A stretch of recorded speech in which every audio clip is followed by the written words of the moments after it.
pag-amin ni Migs na naging sila ni Cutie Mahal.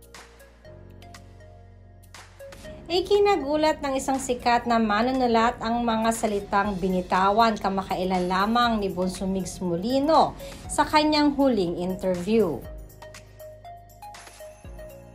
Kamakailan lamang nang mapanood natin ang naging madamdaming pagsasalaysay ni Bonso ng mga nakaraan nila ni Cutie Mahal.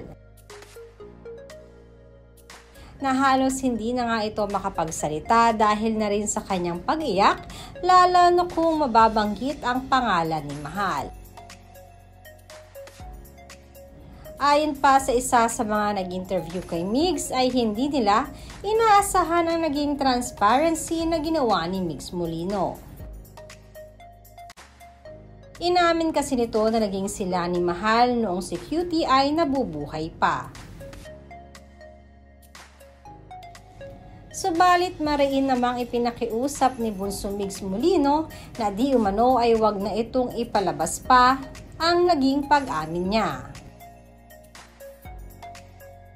Ito ay dahil na rin sa mga samot-saring opinyon na maaaring matanggap niya sa mga netizens.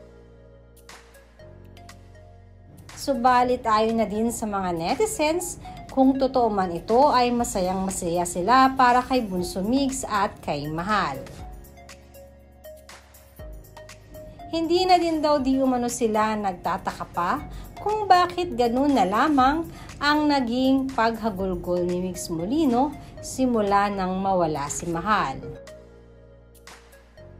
At halatang halata di umano na hirap si Migs sa pag-move on magpahanggang ngayon.